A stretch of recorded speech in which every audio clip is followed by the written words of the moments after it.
Hello, everybody, and welcome back to the sixth episode of the RotoGrinders Sorare podcast. I am your host, as always, Sean PSU Fans 2 Newsham. Joining me once again is Alex Fear My Turtle Harden. Alex, how are you doing on this lovely Wednesday morning? I'm doing great, Sean. Thanks for having me on. Of course. And thank everyone. I've had a lot of positive messages sent to me via Discord or Twitter about the last episode we did. So appreciate that. Anytime you guys like what we're talking about, definitely appreciate you reaching out to me and letting me know that you enjoyed it. It means that I know sort of like some subjects and topics to talk about. So it's very helpful.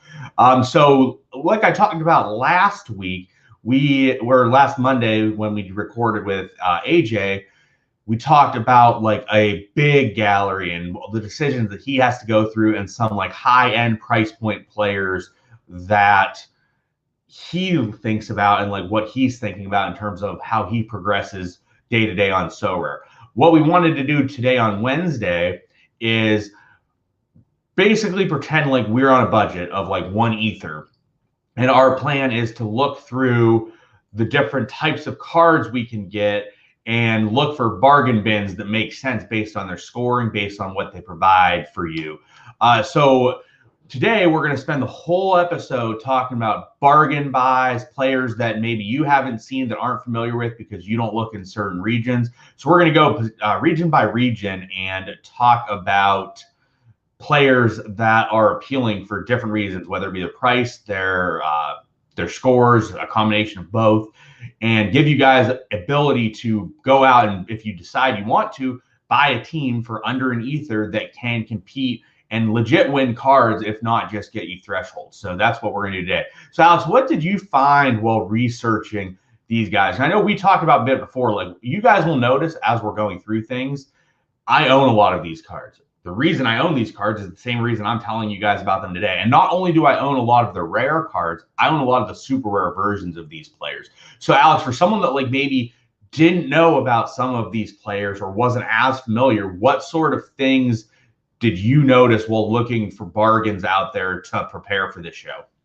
Yeah, it definitely jumps out how much more expensive the champion guys are, and putting together a team there. You kind of have to take a bit different of a strategy, and you're going to spend a bit more. We'll certainly get into those options, but yeah, even if you're not starting out, I think this will be a pretty actionable show to kind of go through and identify guys that can help you plug gaps on your teams as well. So I think there's a lot of value, even if you have an established mid-sized gallery here. Yeah, exactly. And you guys will notice, like when we get to Champion Europe, which we're going to close the show with, A, they're not as cheap. B, they are generally pretty old. And there's a reason why they're cheaper because they're older. So you're going to notice something like this as we're going through everything. So we are going to start in America, which I know is where Alex is preparing. Like that's where a lot of his teams and players are. So Alex, with us looking through the goalies, I will say generally to find these types of players, I'm going to go to the player rankings page on Sorare Data, and I will go sort via the league I'm looking for, the SO5 league or individual league if I'm looking really in depth, and I will sort by position.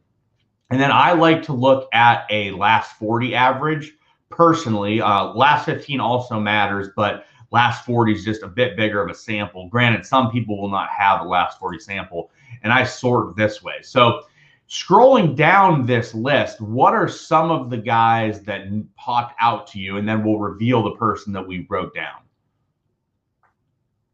Yeah, so I mean, a lot of the time, especially for goalie, I'm looking at or try to be a bit price sensitive and find that value. Like I do like a Guzan, even though he's a bit further down on the list. He, due to his age, he's been a lot. He comes in a much cheaper, but goalies can play into their late 30s. So, I mean, if a guy's 33, 34, 35, I mean, that doesn't mean you're not going to get more than the season out of them. So, definitely understanding age differences by position. So especially when we talk about Asia and you go through the Asia goalies, like you can see a lot of 37, 38-year-olds. So I don't pay as much attention to age with goalie. I'm really just looking for a guy who's starting every game.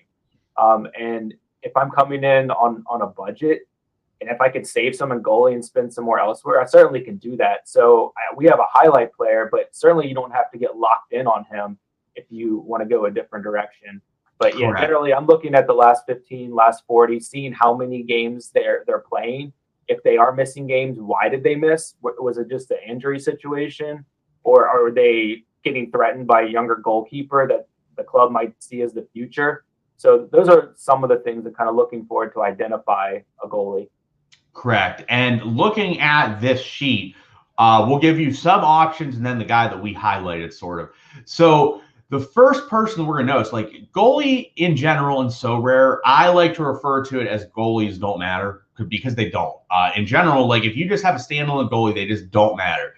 A goalie that sees a lot of shots and saves a lot of shots will have a higher all-around floor. Whereas, obviously, if you can get a goalie that gets shutouts, that's where you're going to get your big scores with decisives, which obviously you want as well. But like if you look at the top of the goalie list, Everson and Arias, they're going to get a lot of clean sheets, which is why they're up here. However, Brad Stuver doesn't get very many clean sheets in general. He sees a lot of shots. So if we click on Brad Stuver here, you're going to see his game log.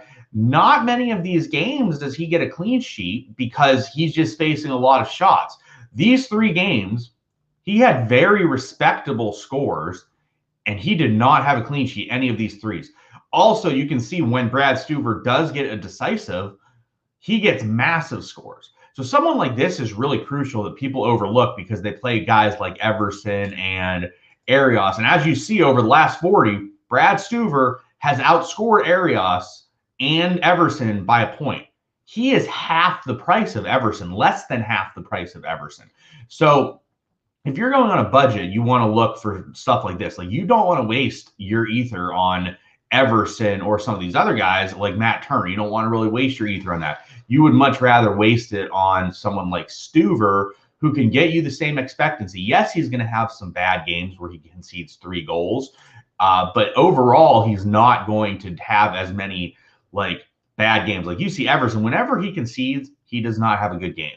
When he doesn't concede, which is frequently, he has a 60 plus due to his decisive, but he's not really getting tons of those 85, 90 games. Like we see in his L40, he played a lot more games, but he has way less big scores than that of Stuver, who played very few games before this year. But like this year, you see that Stuver's locked in as a starter, which removes any worry for me of him not starting in the long term going forward. But anyways, a couple people, Alex talked about a few of them that we brought up that we think are viable options here are Stuver. We think that I like Tyler Miller. Obviously, I bought him. I think he's a fairly decent young keeper. Yeah, I think Tyler Miller's solid. And like, again, like we talk about age doesn't matter as much with goalie, which is true. But like, if you can find a 25, 26-year-old goalie, and that can be very helpful because they might even have a more longevity. So like something like that's very helpful. Other guys we sort of are looking at would be like Maxime Crepeau. We would look at Eloy Room and Brad Guzan. So if you're really trying to get bargain bin, like I would recommend Room over Guzan, but those are really solid. But anyways, the person we're going to spotlight here is Joe Willis. Alex, why don't you talk a little bit about why we picked Joe Willis? Yeah, I mean, Willis, he plays every game. Like he has played 100% of the last 40 games for Nashville. Nashville is a fairly decent team. 33, I think you can still get 4 or 5 good years out of him. Assuming he stays in Nashville. He's just a really solid option. He last 15 averaging 51. Like he has some of those high-end finishes, reasonable price point. Like he's half the price of Everson. Like Everson's just not worth the premium there. So I would side with Willis every time if I was building a team on a budget. Exactly. And like Everson's a great goalie. Like obviously you would enjoy having Everson on your team, but if you are coming in with 1 ether, let's say, you don't want to spend over half of that on Everson. It just doesn't make sense. It's not efficient. It's not a good usage of your ether. Your ether is much better spent elsewhere compared to that of him. So you definitely want to take that in consideration. Like Alex said, plays every game, His team is solid. He has shots at clean sheets. He can make a few saves. He's half the price of guys that he scores around. So that's generally going to be a theme here, is like we want guys that are way cheaper than everyone else that scores around them in terms of results. So yeah, he has a club option through 2023. So I mean, I think a lot of these clubs just want to identify their goalie and not worry about it, and like Nashville's comfortable with him. So I fully expect him to play the next 2 full seasons at Nashville. So you can't really project out too far than that. So he's not like a risk to leave or get sat after this season, in my opinion. So I think definitely he's a pretty solid short and long-term option. Definitely. So anyways, that's our goaltender for the MLS. So now we're going to go to the defenders, and I have 2 guys that are marked out. So like you're going to see again here, if we look at an L40 average, like you see some really strong people up at the top here. And I would have picked someone like Antonio Carlos, but if you look at his game logs, he has some DNPs. Now, I know they were due to like some mild injuries and stuff, but it concerns me a little bit, despite the fact that he's been pretty consistent. So he's not necessarily someone I want. And again, like you can only know so many players. So this goes off of like guys we are familiar with and guys we're comfortable with and knowing a bit about them. So the 2 people that we picked here to highlight in the defensive position in the MLS in the America region is Lalas Abubakar and Francisco Calvo. So like I own, and you're going to also find a bit of a, I think I talked about it, but I own a lot of these guys, the super rare versions. So like I'm very familiar with the player and know like why they miss games, when they miss games. So if I look at Abubakar, he was coming back from an injury, was not fit here, which was cause of these. But as you see, he's been fit and now playing every game, even when they're in the midweek. So this is a guy that can just bag you 94 points, 83 points, a bunch of 60s without decisives. And you can get him for around 0.06 ether. So like, let's say you buy him and Calvo, you're talking about 0.1 ether. You now have like 2 solid defensemen that are ready to go. So what's your thoughts on these 2, Alex? Yeah, they're definitely super solid. I think you can get a lot of value. There's a lot of defensive options in MLS that are really cheap. I unfortunately have too many fullbacks, I think, that are much more volatile. But these are 2 solid options that you can just kind of anchor in your starter team and really not spend much. So there's a lot of good options. Also, looking at the chart, someone like Fontes sticks out as an option. Now is not the time to buy him, but he was effectively free in the offseason. And there was a lot of speculation that he was going to be starting this year. He's always scored great in Sorare Matrix. It was just a matter of him staying healthy. So in the offseason, if you can look through and find some speculative buys and it just a couple of them pay off, like you're well on your way with that. I know, I think we both had him at some point. I know I took profit on him and sold him before the season started when he started going up. But I mean, maybe I should have held on because he's performing well this year. Yeah, and that's something to look at with people too, is if you know players that score well, but maybe they don't play all the time and they're coming into a position where they may play all the time, those are the type of players you want to buy. But like as you can see here, we'll just look at before the season started in like February. This is a guy who was 0.02 ETH, and now he is worth 0.1 ETH. So he's 5x in price. And if you've been playing him, you've just recouped so much equity just from what he's producing. And like you see, he's not really getting decisives. I personally, and I know Alex is the same way, we want our guys to have high all-arounds. I really don't care what you do if you get a decisive, because as far as I'm concerned, any player on the field can get a decisive any game. Yes, obviously some players are going to get more decisives, but if you get me 66 points when you don't score, I know when you do score, you're going to get me 90 to 95. I mean, that's the big, yeah, that's people I love. I think I have one marked down at midfield, and I'll talk about him later in one of the regions that, like, I don't care what you do. If you give me 60 points, no matter what happens, I don't care. So I don't understand the people that go for decisives, and it's like this player does nothing but get decisives. That means that, let's say a guy gets a decisive 40% of games. So that means 40% of the games you're in play, you're good. And 60% your line is dead. Whereas like I want guys that have high all arounds like Fontes, where it's like, all right, 100% of games, no matter what he does, I'm live. And that 10 to 15% where he gets a decisive, I'm going to get 80 to 100 points out of him. So for me, that's a no-brainer type of player that you look at, and people don't do things like that. So like you see guys like this, like Calvo. Calvo had 100 the other week, or a 99, because he's really solid, and he didn't even have a clean sheet, or he didn't even have a decisive. I'm sorry. He had 98 points without a decisive. That's the guy I want in my lineup, because I know that when he has a decisive, I'm going to get some huge scores. Like you see back here, last year, dating back to last year, he had some 80s. He didn't have a decisive, had 80. Had a decisive, had 78. Had a decisive, had 86. So like the reason I like these type of players is if you have a guy that averages around 55 to 60 when he does not get a decisive, when you get decisives out of those guys, you know they're going to smash. Whereas if I'm looking at a decisive only player and he gets a decisive, it's like, all right, great. He matches this guy that gets there without a decisive.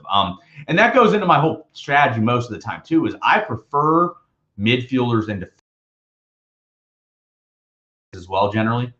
Yeah, for sure. It's nothing more miserable than relying on like two forwards to both get decisives for your lineup to even be live at all. So yeah, certainly defense and midfielders generally will give you a much better floor. And then with on Calvo, like you see the 5 DMPs, but you know that was due to the Gold Cup when he was with Costa Rica. So like that might scare some people off. And like coming back from the Gold Cup was probably a pretty decent time to buy him. Yeah. Because DMPs, like they're just going to affect the price.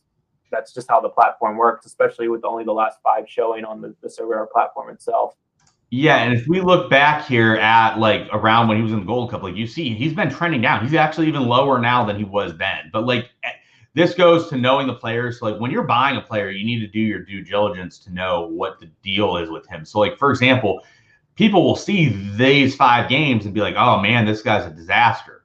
Well, he was at the Gold Cup, so it really has no impact on him whatsoever. And you see every other game he plays. And I'm assuming this game was probably due to like a yellow card accumulation suspension. So like in his last 40, he's played virtually every game. So it's all about knowing your players and knowing what to look at.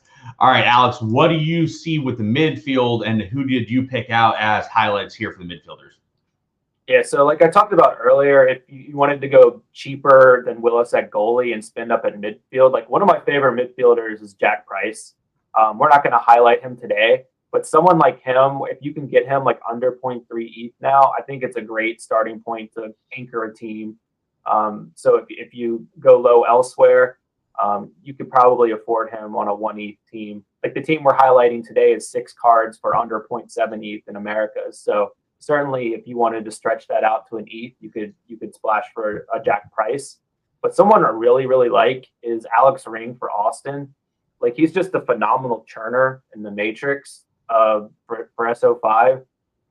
If he was 5 years younger, how much more do you think he would cost? Because I think he would be pretty close to 0.25 right now if he was about 5 years younger. Insane. Maybe not 0.25, maybe 0.2. Yeah, I mean, like 0.08 is just an incredible value for like how consistent he is. Yeah, like looking at Ring, like you have a guy that a lot of these games you're going to see, he does not have decisives in. Some of them, yes, he does, but like a lot of these 60s and 70s does not have a decisive because he just churned all around scores. So like this is a guy that's great. And yeah, like as Alex said, like we're trying to give you ideas for a team under an ether. So like our defenders, like you got 2 defenders for like 0.12 ether, maybe even less, probably 0.1 ether. These midfielders we're going to give you can probably get 2 of them for around 0.15 ether combined. Then forwards, you're going to look at like 0.2 ether, 0.3 ether combined. And then goalie, we already talked about, you could get between 0.2 and 0.3. So if you have an ether, something I do recommend, whether it be Price or whether it be someone else, is that you generally want like a marquee type of player that can make up for some inadequacies of other players. So like, let's say that you save and you only spend 0.7 ether, and now you have 0.3 ether to spend, and you can be like, all right, I can get like a marquee level player, whether that be at forward or midfielder, and you can bring in a guy that's like, hey, this guy is going to crush most of the time. And Price is a great example of that. So you see, yeah, Alex Ring is listed at 0.089. Maybe you can even get him a little bit lower than that as well. And he's a guy that's going to consistently get you threshold and chances at rewards, which is what you want.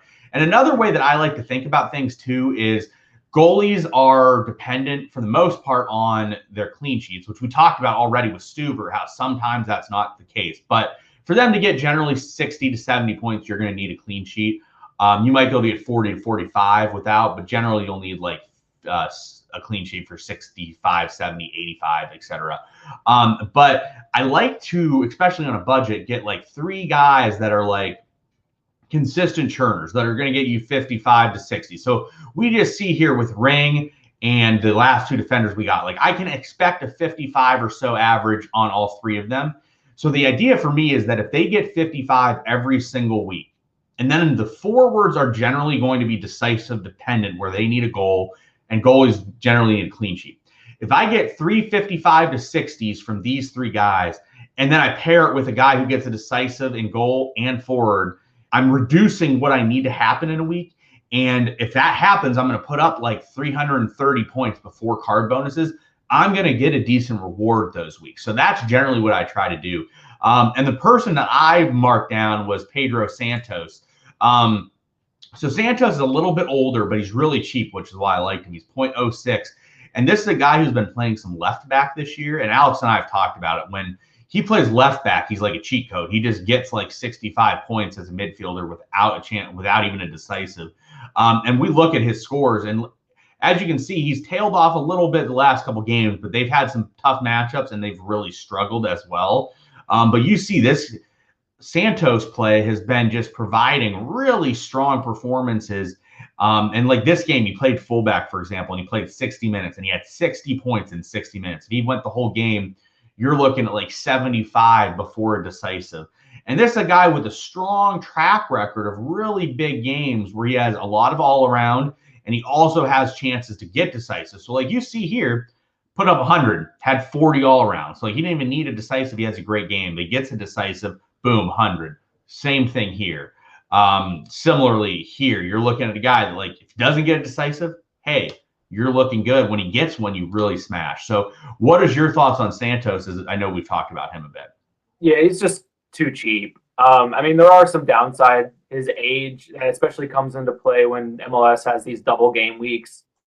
Santos is generally going to get into every game, but it becomes a situation where they play 3 games in 7 days, basically. He's likely not going to go 90 in any of them. So there are some downsides. And he also lines up at a lot of different places all over the field. I think last game he might have played like right wing, but obviously the preferred position for him with the scoring system is left back. But I mean, I think he's just too cheap. Like he's a good person to start with. You know he's going to play, reliable. So yeah, I like Santos. If I was picking between Santos and Ring, I would probably side with Ring if you're going one. But Santos gives you that depth. I own a Santos. I don't play him every game week, but I have the option. He's good to have in your squad. Definitely. So, all right, forwards. So forwards, we're only doing like 1 forward per region because forwards are generally more expensive, and you're looking for a guy that just gets goals. So it's not super. I'm generally playing 1 forward. So if you're making a bargain team, you might only have 1 forward for a portion of the time, and then like sometimes you'll have a second. I always recommend, like, if I have a team, I want realistically what I want for a team to be like comfortable and feel like it's prepared and ready to run is 2 players per position, maybe 3 defenders, 3 midfielders. And the reason I want that is I want some options to like play someone else. Also, I want the option of running it in America and then the other one in the global region. So I want that as an option as well.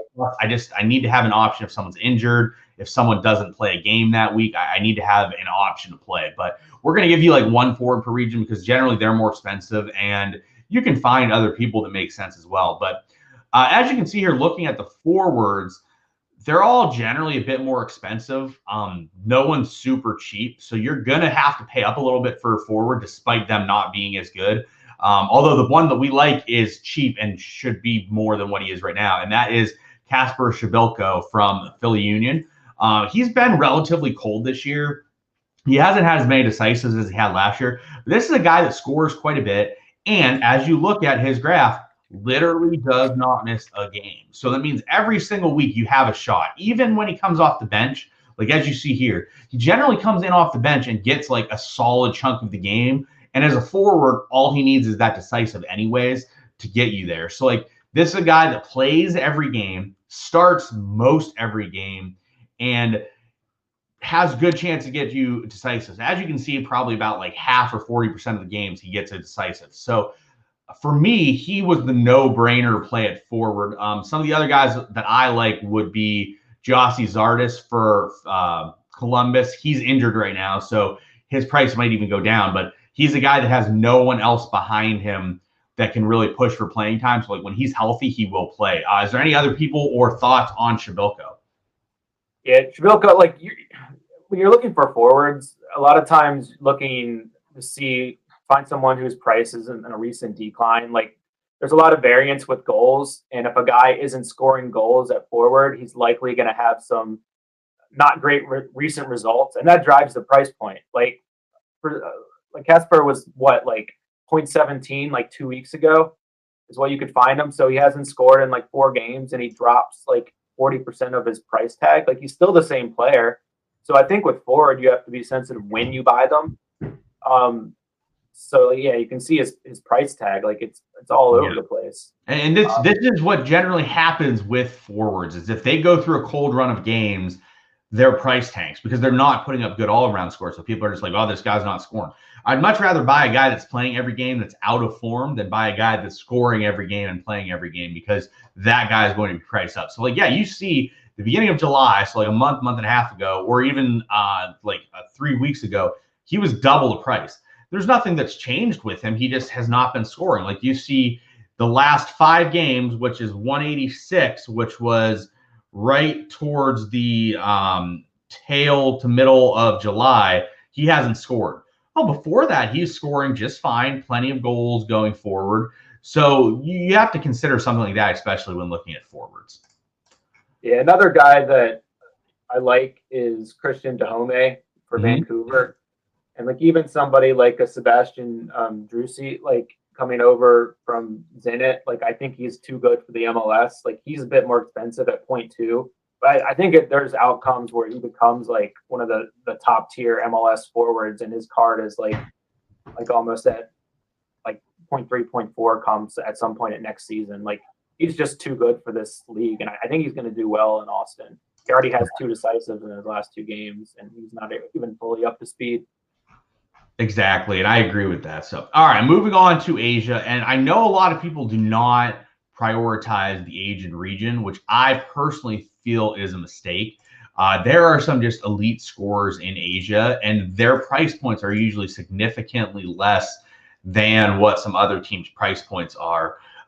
So, like, I understand why people don't play Asia due to the fact it is a bit more difficult for news and notes, but there's some great values that are out there in Asia that people aren't noticing. So we're going to start with goalie here, and we have Lee Bum-Soo marked down. And this is a guy that's come on this year, and so we're going to look at his scores.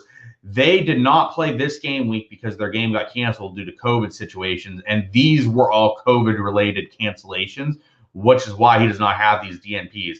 So you see this guy as a guy that gets really good scores. Half his games he's getting clean sheets, which means his team is probably good defensively. And I can get him, as of the other day, his price point was under 0.2 ether. So like last week, 10 days ago, I could have got him at like 0.16 for a guy that is not tons worse than a guy like Everson, who is 0.65.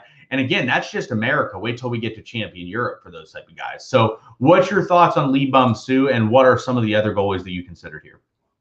Yeah, he's a great value. And you mentioned not playing Asia. Like I'm one of those who generally does not submit an Asia lineup, but that doesn't mean I don't have interest in the Asian players for purposes of using them in global, because I think they are great values. Like I have a Lee Bum-Soo. I play him a lot of times in global 3 or 4. I have a few defenders. So even if you don't play that region, you can still pick off some values that you can deploy in global lineups as well. In terms of goalie with Asia, sometimes they're usually my go-to if I need to plug a lineup with a goalie, because you can find them much cheaper. So if I pull up Asia, I usually just filter by price, and you can get some some goalies for under 0.2. I know last week I bought the goalie for what was his name, for Sapporo, who's like 37 years old. I bought him for like 0.15 ETH. Yeah, Sugeno. Yeah, he's solid. He pairs with a defender we'll get to shortly. So a lot of times, if you need a stopgap goalie, search out an Asian guy. Do you have any concerns with the age, and kind of what are you looking to do with Asia goalies you have? Are you looking to flip them over the course of the season, or you kind of settle in on your core goalies there? I'm okay with most of my goalies, but most of my teams over in Asia are so like as you can see the highlighted who I have in goalies, and most of them are pretty strong. And this goes to another situation. Like if you want a cheap super rare stack, you can get Sugeno, and I actually have it for sale. I have it for 0.34, which I think is a good price. I just won't use him, so that's why I have him for sale. Again, like I'm not a fan of the age. I find him to be too old, realistically, for me to want personally. But if you think he gets one more season and you can buy a super rare for 0.34, that's an absolute steal. So he's someone to look at. But like as you see, like so for example, my Division 1 team is always Takawaka, who in my opinion is the best goalie on the platform.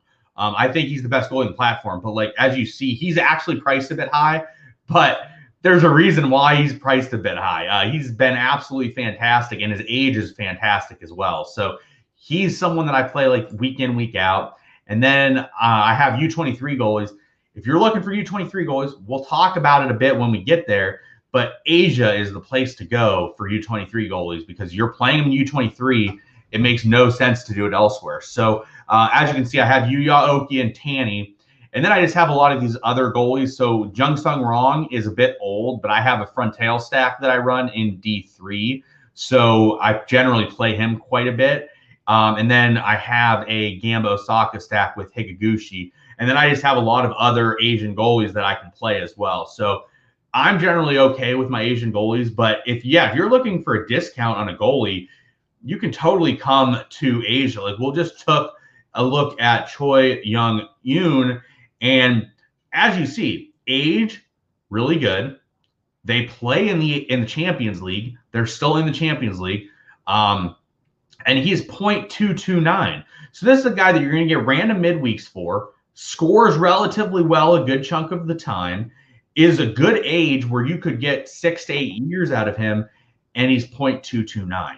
So again, like people that are looking for a budget, you should really be looking in Asia. I know some people are not comfortable with that, but the Japanese and Korean players can be really valuable overall. All right, moving to defender. And I know we have some great defenders on our list and some people that we really like. So for example, like again, Asian defenders score incredibly well. And you see a guy like Kikuchi, he scored 100 in 3 straight games. He literally is just absolutely smashing at all times. Like look at how many hundreds he has. This guy is basically like Neymar. And he's a defenseman in Japan that costs 0.4 ether, and he's 24 years old. I don't know what else you could really ask for from someone than what he produces. So, again, we're not going to talk about him, for example, because of the price point. But there are some great players here like Hatanaka, Yamane, Eduardo. These are guys that are just fantastic players to have. So the person that we have marked down here is Akito Fukumori. And why don't you talk about him and how he pairs with Sugeno, who you talked about previously? Yeah, so Fukumori is a guy that is going to have fairly volatile outcomes, which is fine given his price tag. He's a guy you can plug in knowing that you have 100 as an upside. I mean, he has sets, I believe. Like, that's pretty awesome. Like, it gives him the upside. So, I mean, you come in and he's, 0.06? And you have a guy who can realistically get in the 90s and 100s. Like, there's not many places on the platform where you can find that kind of upside. So he's a great buy. Obviously, I like Hatanaka. I also like Eduardo. I still think he's valuable. He had a kind of a down period in the middle of the season, but he's turned back on the recent results. Like, I think 0.17 is pretty fair. So like I said before, my basic strategy with Asia is I have a lot of Asian defenders that I use in global. So I'm going to have to lean on you for the midfield and forwards in the Asia region. But yeah, there's extreme value in the Asia defenders. And I don't know how many people are actually playing them in global contests. You might get a bit of a differentiation there.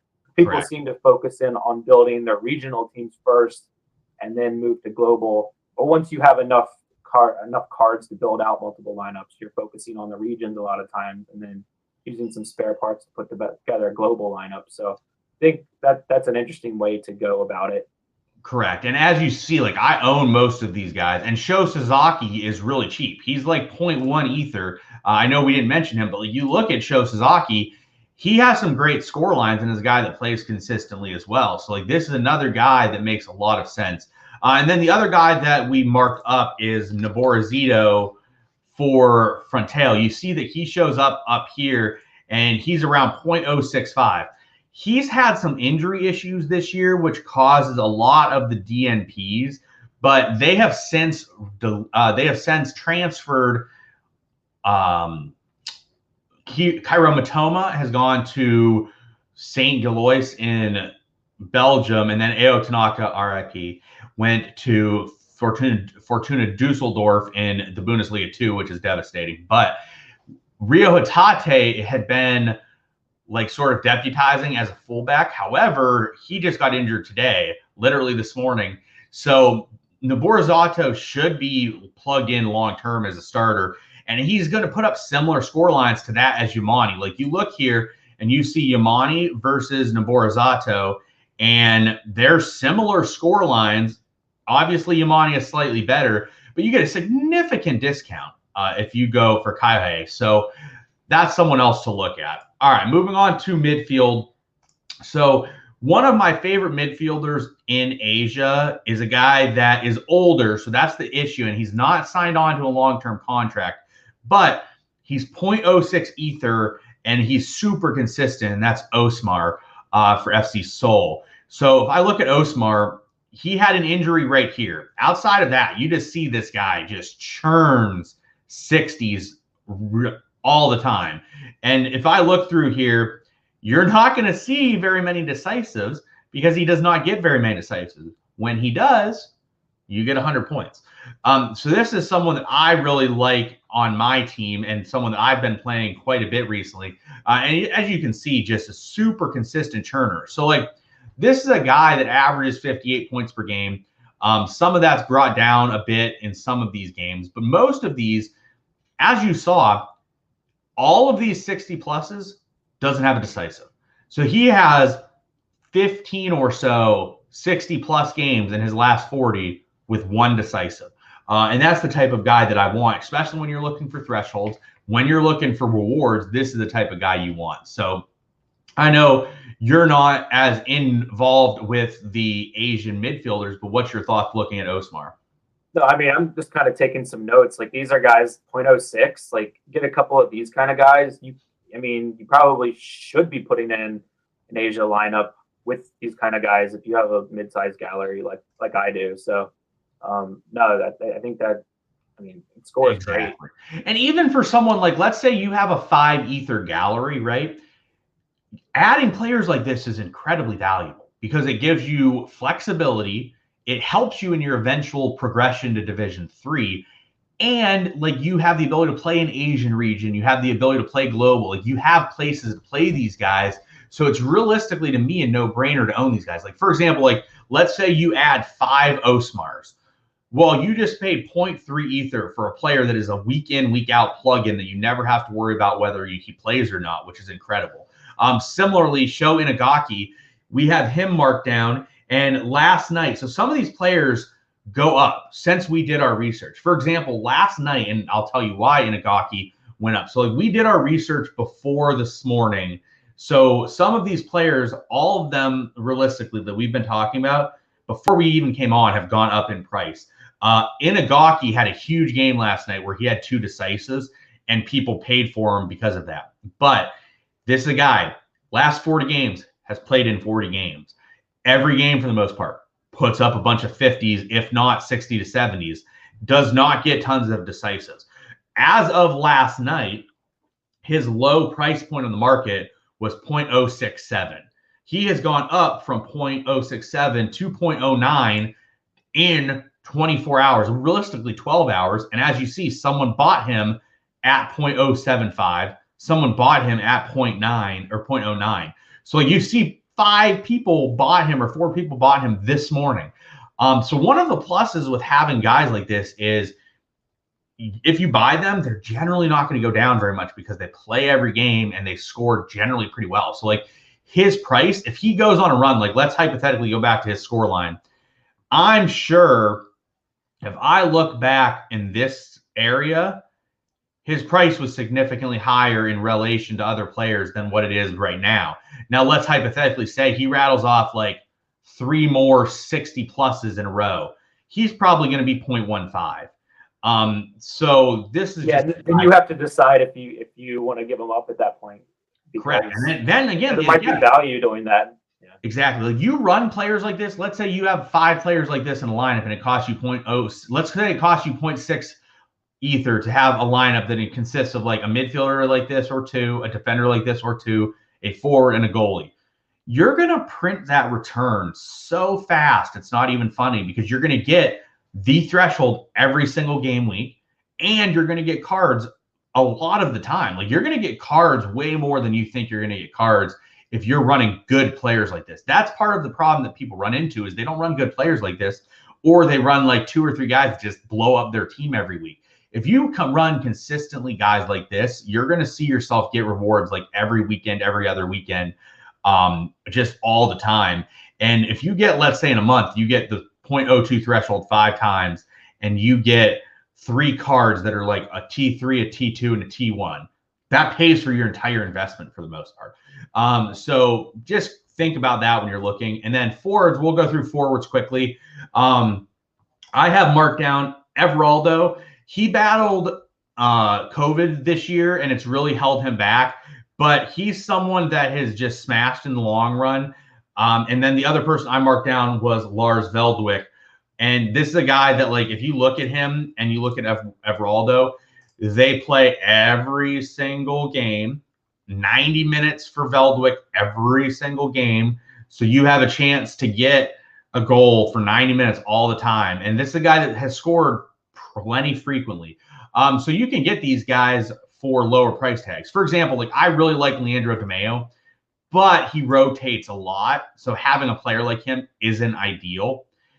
Cristiano makes a lot of sense, but again, he's a bit older. I would rather look for guys that are a little bit younger than him. But so the forwards here, again, Everaldo and Veldwick fit the bill. We'll try to speed up through some of these that are like, again, we're looking for similar things in each region. So, all right, we will go to U23, and we have a massive price jump in U23 from where we looked at it yesterday, which we will talk about here. So U23, Challenge Europe and Champion Europe are going to be more expensive. With people coming onto the platform, if you're coming onto the platform with a budget that you don't want to realistically go over, do not play those regions, especially Champion Europe. I talk about it all the time, but if you really want to come on the platform and you want to have fun and you want to win rewards, play Asia, play America. You're going to win rewards for a cheaper price point. And that's sort of like what you've done, Alex, is you've come in and focused heavily on America and have been winning rewards. So like in terms of that, what was your thought process with regards to like where to set up your players? Yeah, I just felt I could get better players and make more competitive lineups quicker that way. And it's kind of worked out. My question to you on U23s is where do you think that should be in the priority? The thing that's been holding me back from playing U23 is generally I just haven't gone and bought a U23 goalie. And I think that's probably the kind of the point where a lot of people have to break through. Like I have a decent amount of U23 cards in my gallery. Maybe I should just buy a goalie so I can have that. And I think the great thing with U23 and playing it is you get those rewards of those guys that can turn into these great cards long term. So I think that's probably a mistake on my side for ignoring the U23s. What do you think? Yeah, I think that U23 should be there on your priority list. Like if you're going to play up a bit for one of these other regions, I like U23. The reason is the rewards are always 23 or younger. So like even if you get like a DNP 23-year-old or someone that's not doing super well, you will get a player that has the potential in the long term to produce. So I like the U23 region. I like the ability to play guys in U23. What I generally look for is you want guys with like at least over 1 year left on their U23 tag. So like, for example, like I have Justin Bijlow and he's been printing rewards for a reason, which we can talk about at goalie and defender. But he's expensive and he is at the expiration of U23. So again, this goes back to our discussion of America and Asia and why I like those regions. So UC Bijlow is 23 years old.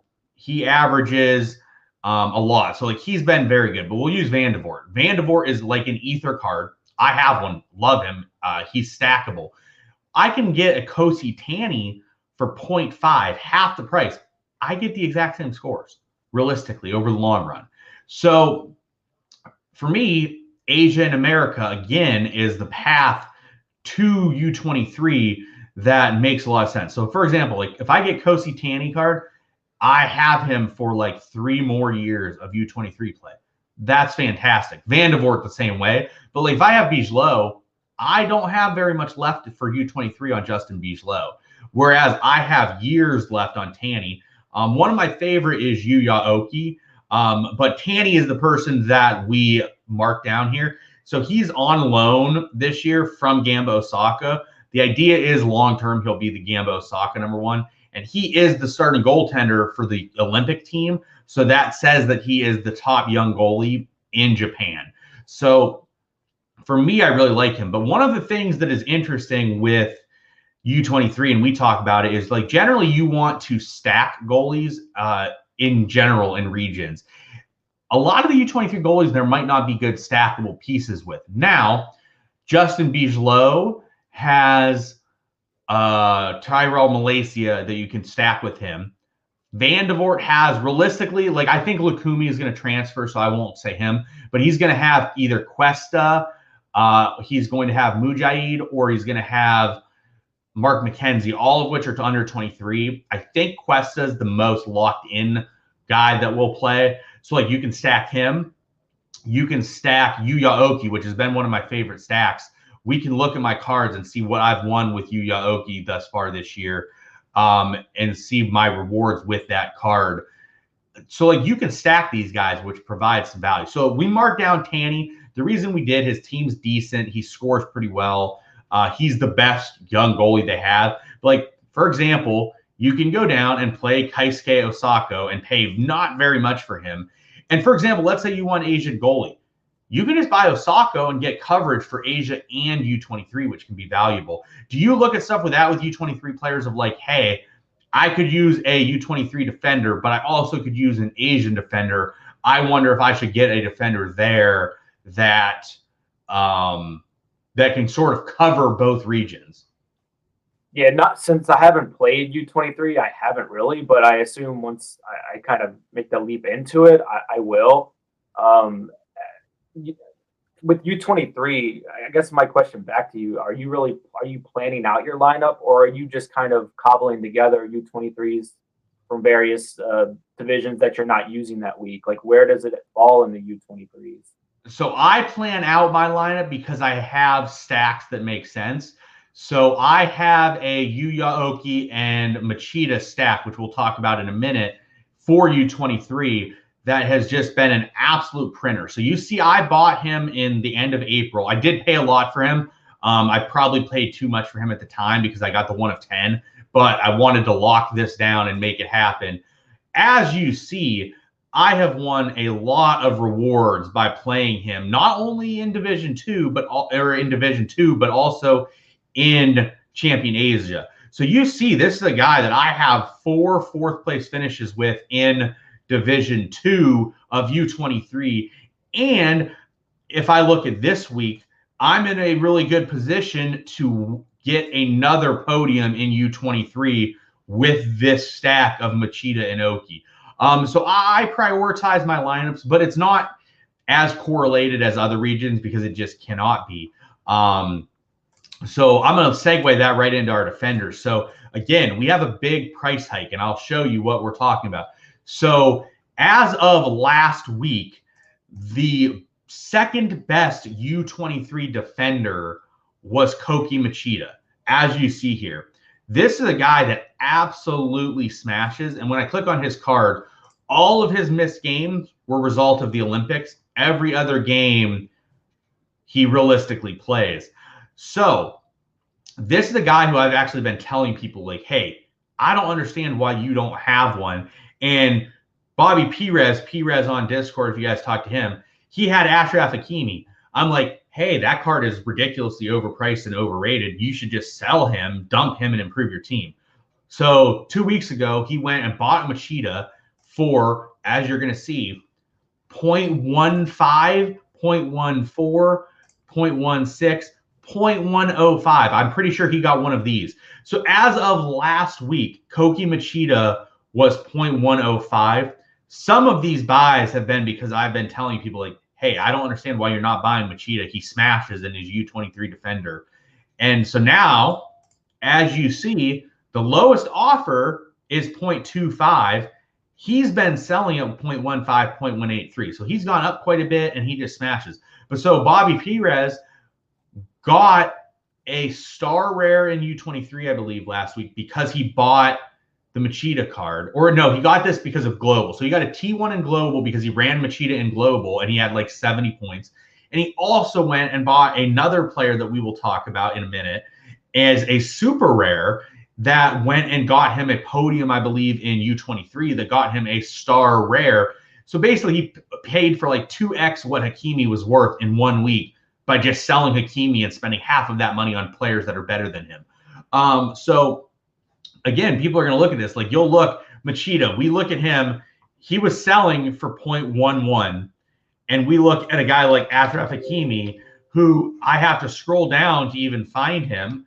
And he's a guy that is selling it for like 1 Ether. So for 10% of the price, you can buy a guy that scores significantly better. So it's stuff like this that I personally don't understand, especially when looking at U23 that people do. So do you see that as well in U23 stuff?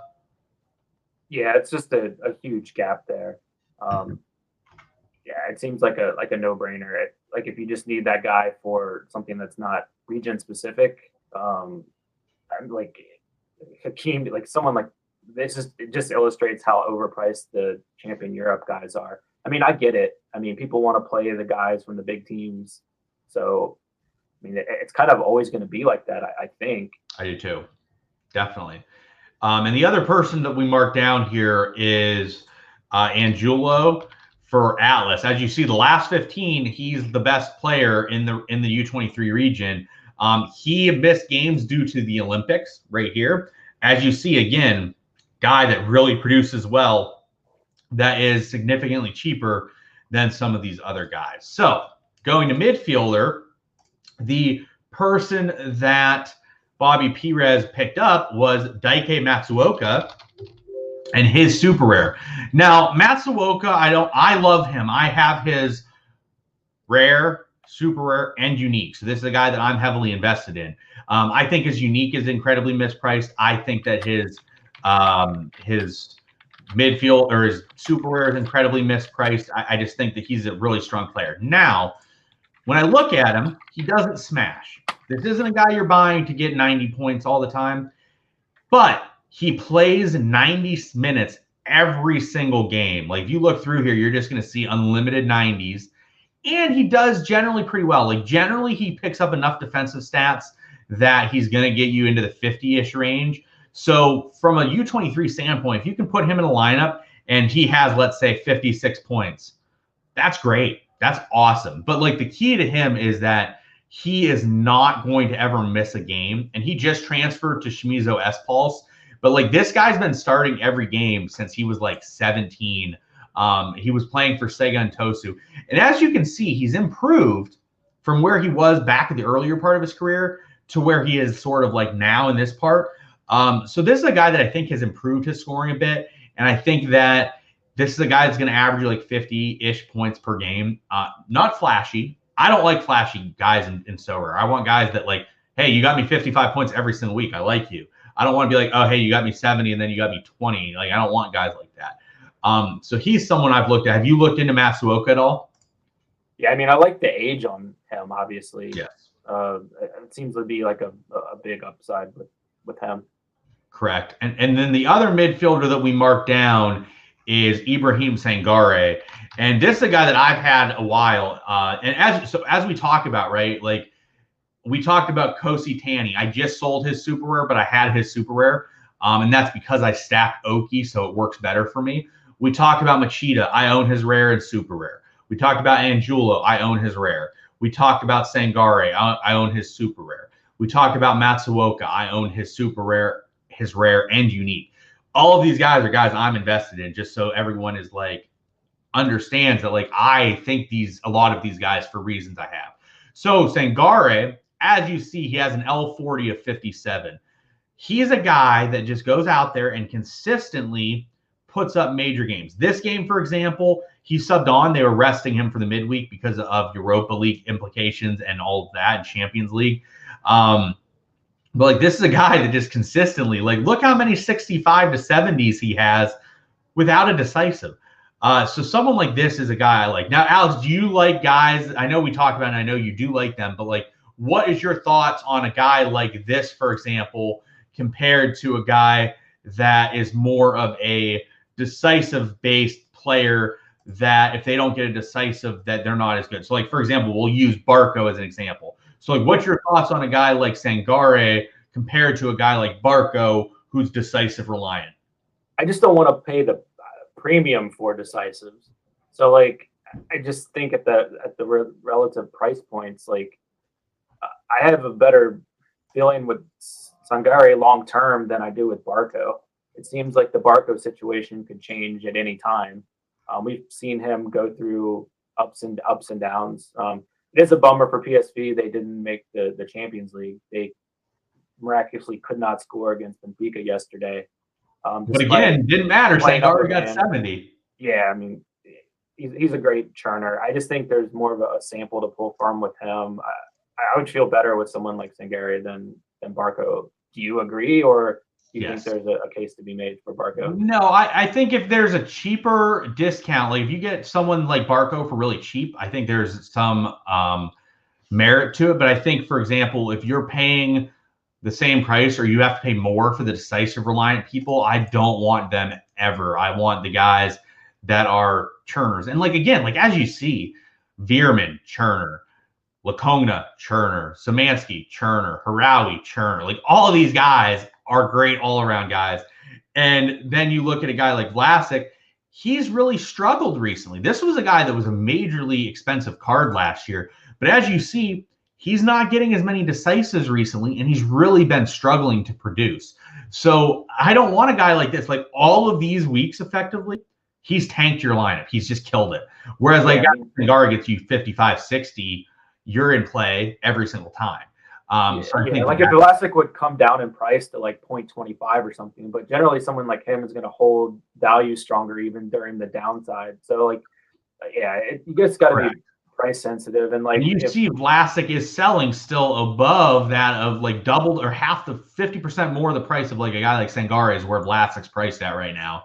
And like I would rather have Sangare straight up over him. So, and I also like, again, like we're talking U23. The eventuality with U23 players is they transfer to bigger and better clubs. For example, Lakogna went to Arsenal. Veerman's been discussed to go to a lot of places. Harawi's rumored to be going to Turkey. Gonzalez is rumored to be like the next Bruno Fernandes. So these are guys that are eventually going to go to big leagues, hypothetically.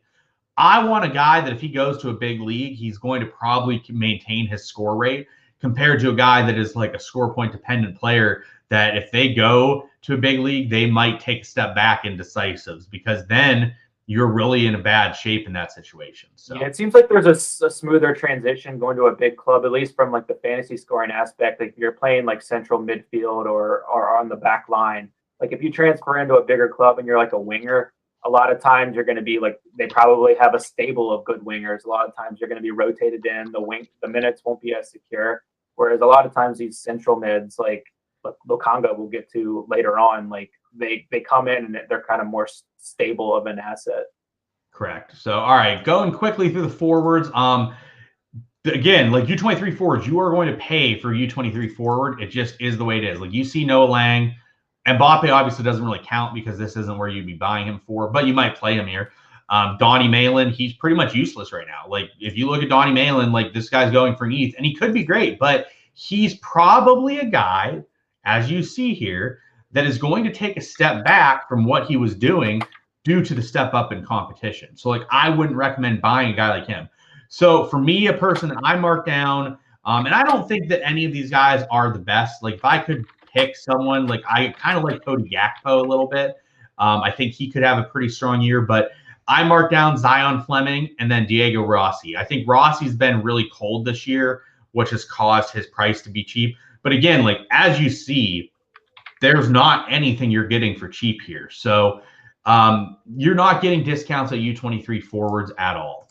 All right, moving on into Challenger Europe, where I know Alex has spent more time and money. Alex, why don't you talk about a goalie that you liked here in terms of Challenger Europe? Yeah, we highlighted Lampro at Zwolle after they sent off our boy Xavier Moose. So I think he's just really solid. He's 29 years old. I think you can get him for under 0.3, which is really good. He's under contract for at least a couple years. Not the best results in the last 5, which I think presents that buying opportunity.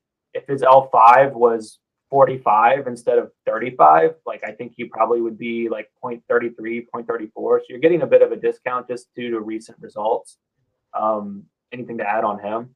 Yeah, so he transferred from RKC Walwick in the Dutch league to PVC Zwolle, which is a slight upgrade. So he actually has got an upgrade of team to an extent. So I expect slightly better stats than he had last year, which was like a 47. So, like, let's give him a 49 instead. Well, if you give him a 49 average, it puts him right up here. Oh, hey, here's Simone Mignolet, who plays for Club Brugge, and he is 2.5 times the price for the same results. Again, you're going to get a lot of clean sheets with him, but when he doesn't get a clean sheet, he really hurts your team. So goalie, again, you're wanting to save, especially if you're on a budget. A way to also uniquely save here is Arnold Beaudart. He's a little bit more expensive, but he's on a pretty decent team, and he's U23 eligible for the year. So if you want some coverage for both leagues, that is someone to take a look at. And again, if you want to look at older options, you have Guilherme for Locomotive, who is a bit cheaper, but again, due to the age. Same with Stecklenburg. Like, these are guys that are going to score decent, but you have maybe a year left in him, and that's it. So I generally want guys that have more longevity for me personally. So going into the defenders, defender is a bit tricky in Challenger Europe. There's guys that I like and have liked previously that are a bit more expensive than they used to be. And you can get guys like Otamendi, who are a bit older, or Gigot, who I like, that are better. But we wanted to go a little bit cheaper. But again, we can't go incredibly cheap because there just aren't very many options. So why don't you talk to everyone about Richie Delat? Yeah, if you're coming in with a little bit more of a budget, I would recommend spending up over 0.1 for some defenders in Challenger, because you can get some really good players there. But Delat, like, he's just a really good scorer. He's a bit older, but you're getting him for 0.08. It's really solid. Again, you're getting a bit of a discount due to recent results, which is a theme of players that we're bringing up. Like, we're trying to buy low in hopes that their value increases. And I think this is another case of a guy here. You look back, he plays every game. He's had 2 unfortunate results lately down in the red, you can see. But he's someone that's just he's gonna churn out 50s for you all season, generally not tank your lineup except for those 2 game weeks, apparently. Correct. And every player is going to have games like that. Every player is going to tank a game week where, like, they just conceded a penalty or just were terrible. It's going to happen to literally almost everyone in the forum, like 99% of players that's going to happen for. The other guy we talked about was Diego Warmerdam. Again, he's not the best. And like Alex said, like, I would rather in Challenger Europe, if I'm doing it, pay up for guys like Robin Proper, play up for guys like Samuel Gigot, play up for guys like Otamendi or Munoz, or some of these other guys. Like, that's probably what I would prefer. My two favorite are Munoz for under 0.2, and then Rakititsky for Zenit is kind of a cheat code. I know he's a bit older, but he's only 0.12. Like, this dude just hammers. And I know he's had some issues with injuries the last couple of days, but I think he's back. Like, he's just the guy that's he has upside. You can get those 70, 80, 90s. Definitely. All right, on to midfielder, and I like some of the midfielders. So one of my favorite midfielders, again, he's not super cheap because you can't go super cheap, is Big Bob Scoofs. Rob Scoofs from that of Mechelen. And if you look at L15, he's right up here, right near the top, and at L40 is just under 60. Well, if you look at guys with scores just under 60 or right around 60, they're going for double his price. You can probably get him for around 0.15. And I also like Xavier Mercier. Those are the two guys that we highlighted here. As you see, like, these are two guys that are very consistent and score very well in general. So, like, we look at Mercier, again, every game, plays every game. Like, you hear that consistently. We want guys that do not miss games because we don't want our game week just ruined by that.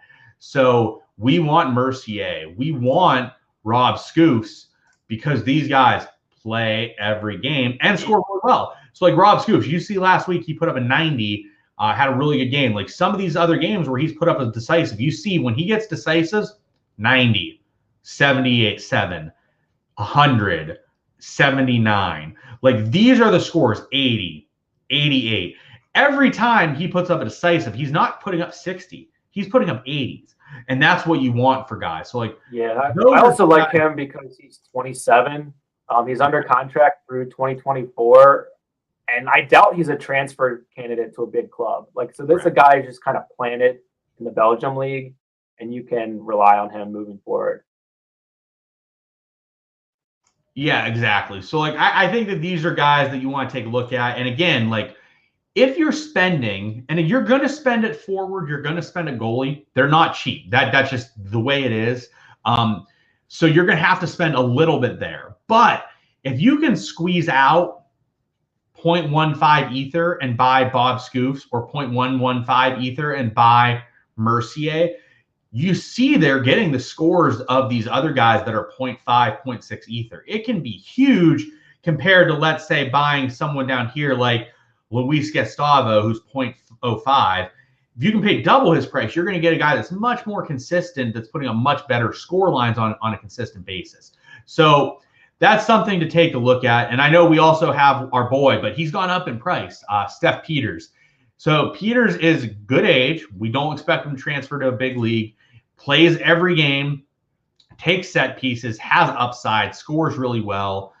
And what did you pay for his super rare, Alex? Ooh, like 0.4 maybe? Yeah, so Alex paid like 0.4 for his super rare. Well, right now his super rare's low offer is 2, and his recent super rare prices have been 0.6 on auction. And so Alex is already just smashed. Oh, it's 0.75. So Alex paid half of that price. Probably not even super far before that. Was this you that won the auction at 0.46? That might have been. No, someone else. I bought him last year, though. He was my first super rare that I. Oh, yeah, you bought him last year, so you paid him. So you see, like, this guy's already doubled in price in terms of what he was. So that's another guy we like. And then for the forwards, now, disclaimer, he's been linked to other clubs elsewhere, and he also came into camp really fat. So take that for what it's worth. But he smashes. When you look at the all-around, nobody has a better all-around than Usama Tanane. And nobody really scores better than Osama Tanane outside of Dusan Tadic. So you look at the prices of all of these guys around Tanane, nobody really matches up to him. And you look at him, forwards generally struggle to get all around. He does not. This is a guy that gets very strong all around every single game. So, like, it's basically like he scored a goal these games. This game, he basically scored a goal. This game, he basically scored a goal. These games where he did score a goal, 100, 85, 100. So this is the type of guy that I think we talked about recently. Did you end up going and buying a Tanane, Alex? I got him as a reward, actually. Oh, perfect. So this is a guy, and I don't have one. I need to go out and get one myself. But like again, a lot of my Challenger Europe teams, like for example, like I'll play Ito and Bongonda, who are just as good. Who I generally prioritize like stacking Genk because I like watching Genk or stacking Club Brugge. But Tanane is no different. If you remove some of this stuff, Tanane is no different or no worse than any of these guys, and he's at least half the price, if not like a third. So this is the type of player you want to look at when you're looking at forwards in this league. All right. Now we're going to go into the region of death, the region that none of you should be playing unless your gallery is like 50 to 100 ether. The region where if you're playing, you don't like money for the most part, unless you have a lot of it. So, Alex, why don't you talk about your current Champion Europe exposure and how you play Champion Europe? I currently have a total of 0 Champion Europe cards. So there you go. That's how I play it. I did have a Diego Godin during the summer for the South America tournaments, but I sold him. And that doesn't count because of it's not really Champion Europe. It's more of a like you're using it for international. But looking through the list we have put together, like it's making me think maybe I should jump in because I think this is a fairly competitive team and like obviously you need things to break your way, but it's a kind of realistic entry, I believe. It's probably about twice the price point as the Americas team that we went through. But and yeah, here's my breakdown. These other players and teams and ideas we've given you, they can legit win the divisions and finish high every single game week. That's how like solid the players are. This team cannot. These players realistically cannot do what those teams did. So if you want to win rewards and you want to return on your investment, you're better suited in literally every other region but Champion Europe until you have the ability to buy players that are better. For example, if you're coming into Champion Europe and you just saw what we showed with Challenger Europe. We showed you Tanane, who's the second best scorer in Champion Europe or in Challenger Europe, and you can fight with that. Or like Kasper Shabilko, you can fight with him because nobody scores 69 points a game like these guys do.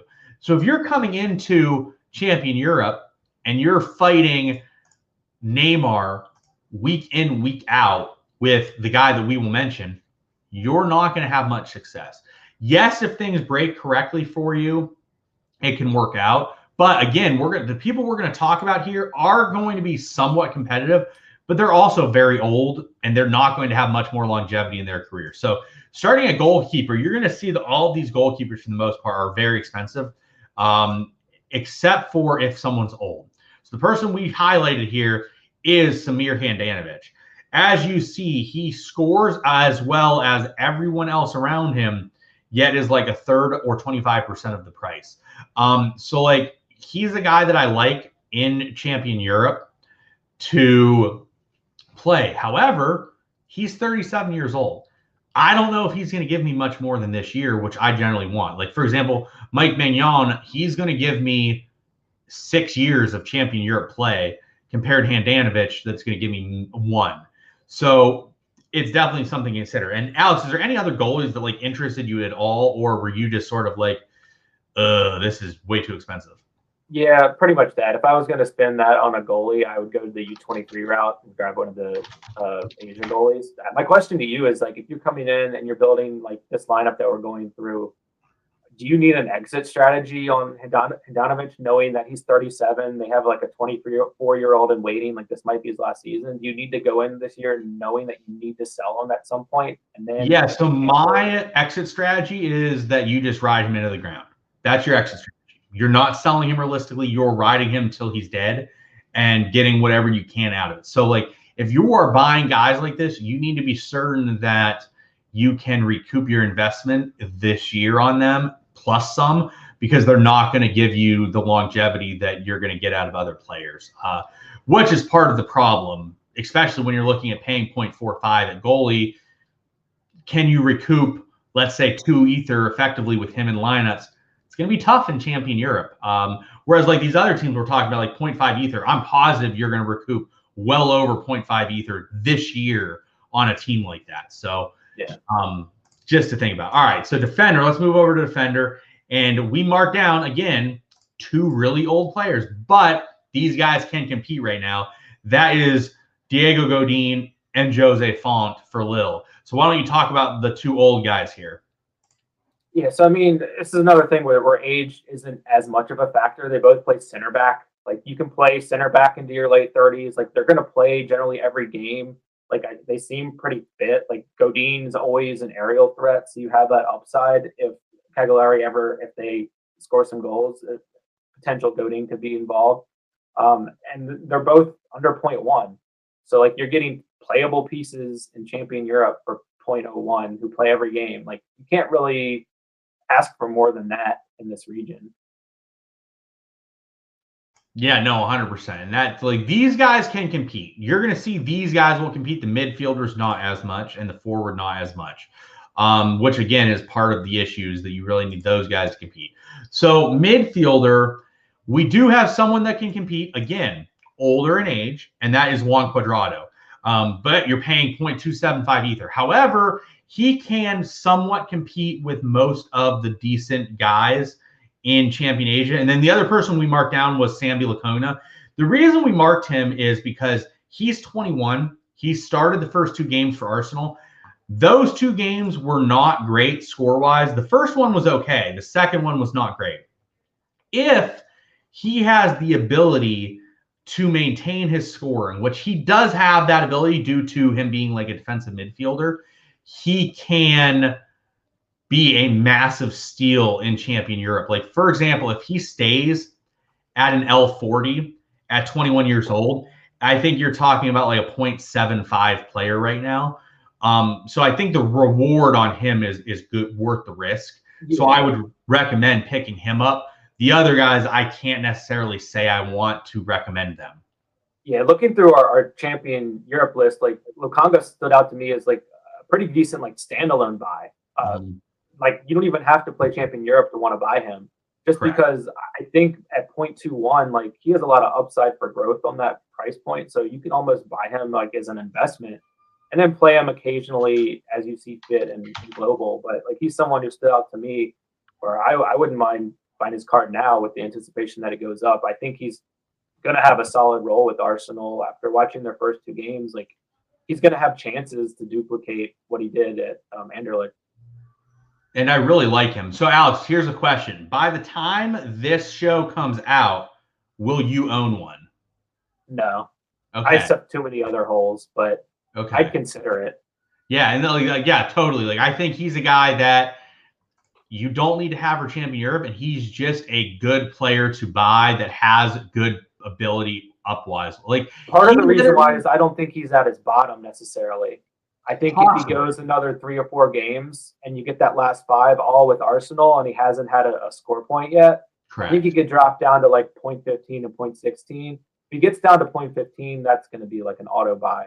Correct. For me. So that's someone to look at. And then wrapping up the last area is forward. Again, forwards are not cheap.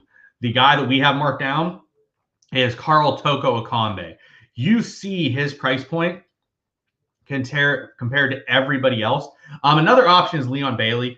If you think Leon Bailey is going to be a starter in Aston Villa, he's a good buy as well. But like, you look at the prices on all of these guys, we were talking like 1 ether for like any of these dudes. You can buy Toko Ekambi for close to 0.2 ether. And again, he's sort of locked in at Lyon. He plays like every game and he can get goals. The problem is the consistency is just not going to be there. If I look at Lewandowski, for example, he's putting up 70 every single game. Well, Toko Ekambi is getting 70 like 40% of the time. So he can compete with them on any given week, but if you stretch it out over the sample of the season, like, you're fighting an uphill battle. Correct. And that goes to our whole discussion. If you buy these guys, they can compete. You're looking at probably spending 1.5 ether. You will compete once a month. The other teams that we, maybe once every 2 months, let's call it once every 2 months. The other teams that we gave you, so for example, like Alex marked down how much they cost. So this, what we just talked about as of last night, would have been like 1.36 ether for like that group. I think you can compete once every month and a half, 2 months with that group, and it costs you 1.36 ether. Well, if we said they're old, you need to recoup this value this season, you have 3 to 4 chances where you realistically need a podium. In 4 shots, you need to hit a podium. That's asking a lot. So, for example, if I go back to, we're not going to use U23 or Challenger. We're going to use Asia and America. In Asia and America, I'm getting teams for 0.6 or 0.65 for the 6 or so players we talked about. They can compete week in, week out, every 2 weeks and have a chance to get a podium. You need, let's say, 1 podium pays off the whole season. I think you're going to get 10 to 15 possible rewards over the course of the season with these players, and you need 1 that's a podium. Or if you get no podiums, let's say you average like a tier 2 reward over the course of the season, which is totally realistic, and they pay off, let's call 0.2 reward, or a tier 2 reward in those regions is worth like 0.05 ether. Let's say you hit that 15 times. Well, you paid it off anyways. So it's a situation, and not to mention, like, those guys are younger and can do that again for you next year. So anyways, that's going to wrap up our budget conversation. Alex, is there anything else you want to touch on in terms of like budgetary buys and like what to look for these type of players to everybody? No, I think we covered a lot. I would say Americas and Challenger Europe are the best entry points. So I would say start there and build out over time. Definitely, yeah. So like, I don't want to keep beating the dead drum. Actually, I like beating dead horses. It's kind of fun sometimes. Alex knows I like to beat a dead horse sometimes. But you're looking at entry-wise, if you're coming in with an ether or 2, 3 ether, and you want to really be efficient and win rewards and not just lose all the time, Asia and America, great starting points. I think U23 and Challenger are both viable. I would not go to Champion Europe unless you have a significant gallery. Otherwise, you're going to pay significant amounts for cards that just aren't going to return you investments. So anyways, that's going to wrap it up for us this week. If you are new and this is your first episode, make sure to check out the previous 5.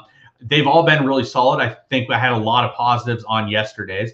If you have not signed up for Sorare, make sure you check the link in our description.